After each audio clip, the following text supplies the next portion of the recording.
শ্রী গুরু জয়, শ্রী গুরু জয়, শ্রী গুরু জয়।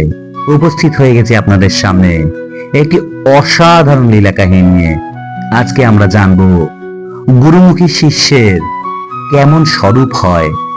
অন্তরঙ্গ গুরু, অন্তঃপ্রাণ শিষ্য কখনো গুরুদেবের মাথা ব্যথার কারণ হন না, কারণ এইরূপ শিষ্য সহজেই শ্রী গুরুর আশীর্বাদে, কৃপায়, মোহের পথে, অন্ধকারের পথ থেকে সত্যের পথে, আলোর পথে পৌঁছতে পারেন।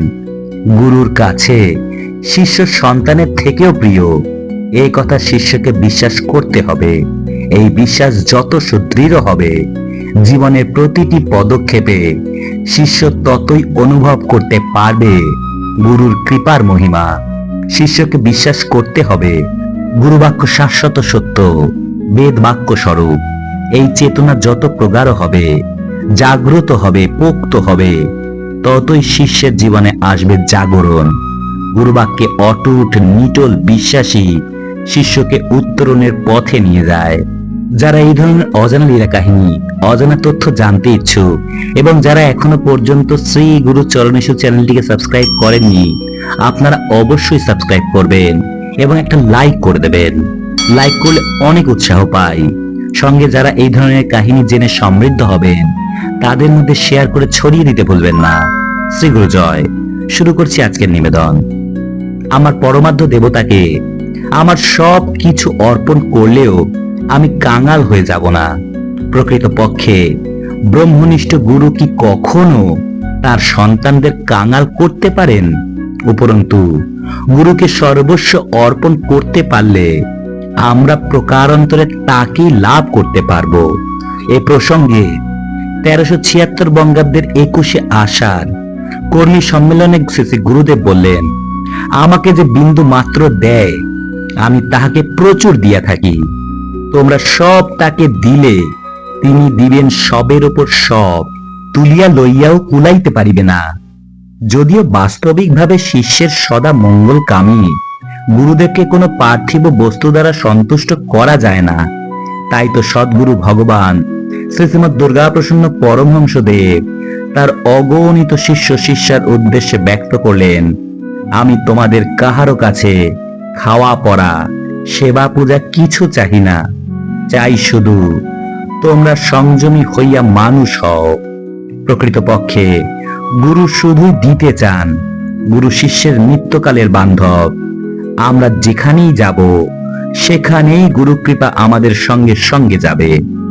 গুরু ভগবান তখন পলাশী আশ্রমে অবস্থান করছেন। সময়টা পৌষ সংক্রান্তির ঠিক 2-1 দিন আগের কথা। নিবেদিতা এসে গুরুদেবের কাছে প্রার্থনা জানালেন, বাবা, আমি একটু গঙ্গাসাগর যাব পৌষ সংক্রান্তি উপলক্ষে। গুরুদেব অভয় দিয়ে বললেন, হ বাবা, যাবা, নিশ্চয়ই যাবা। নিবেদিতা এইটুকুতে স্বস্তি লাভ করলেন না। তিনি শুনতে চান চূড়ান্ত অভয় বাক্য। বললেন, বাবা, আমি কোনোদিনও যাইনি, শুনেছি খুবই দুর্গম।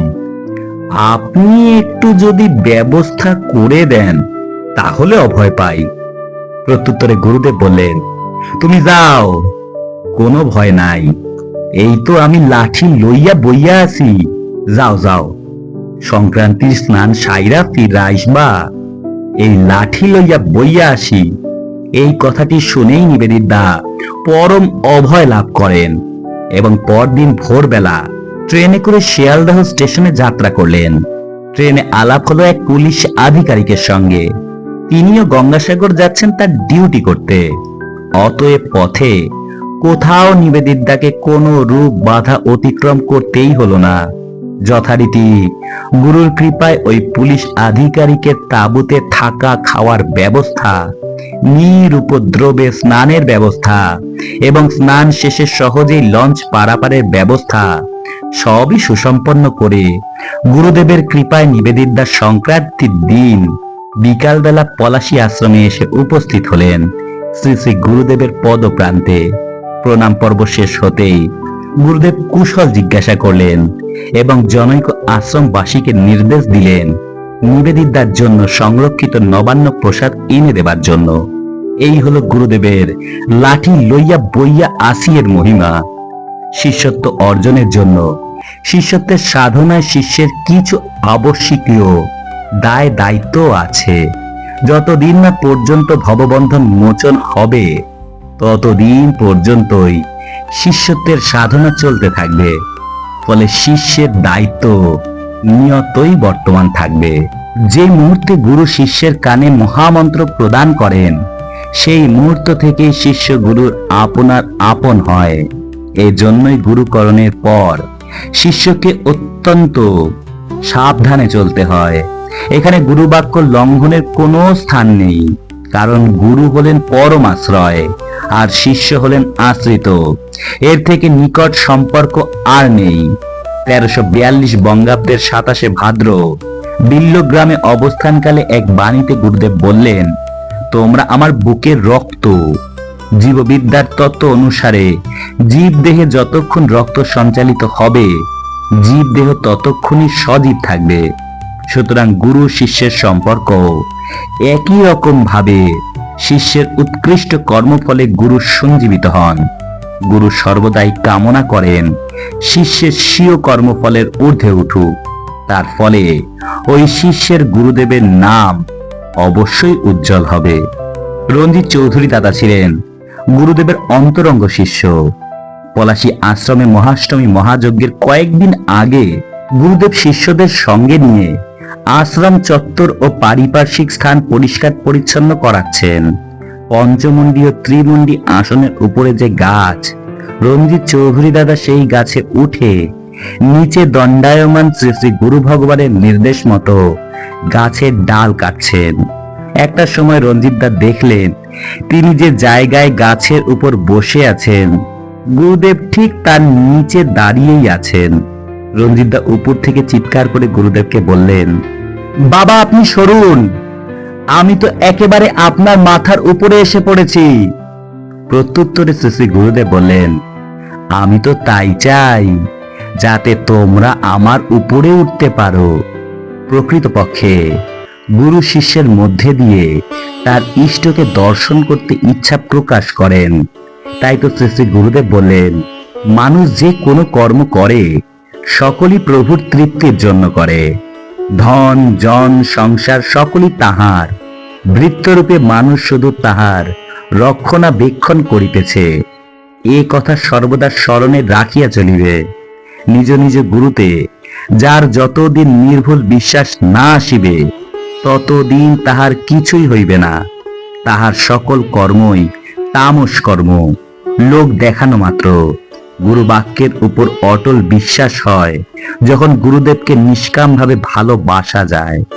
আমি কিছুই জানি না, আমার যেন তোমার উপরে বিশ্বাস আসে, আমাতে তোমার বিশ্বাস আসুক, এইভাবে প্রাণ খুলিয়া প্রার্থনা করিয়া যাও।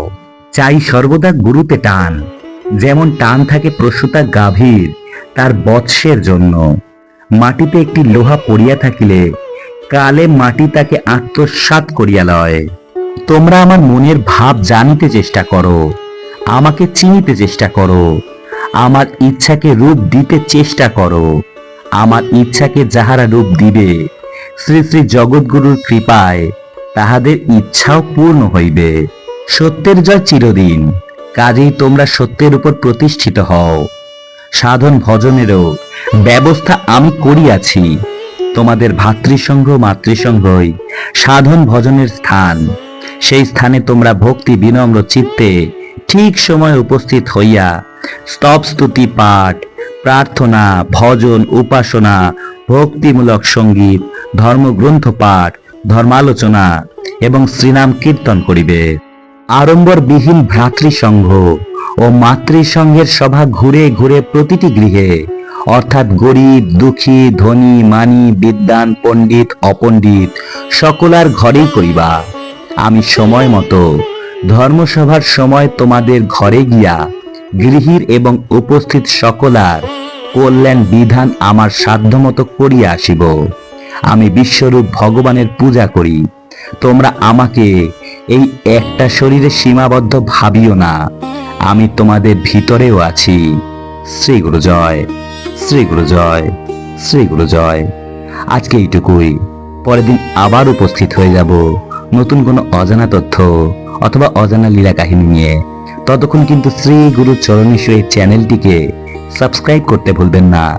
এবং যারা যারা এই ধরনের লীলা কাহিনী বা অজানা তথ্য জেনে সমৃদ্ধ হবেন, তাদের মধ্যে ছড়িয়ে দিতে ভুলবেন না।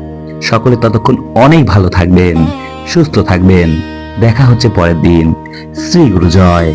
নমস্কার সবাইকে।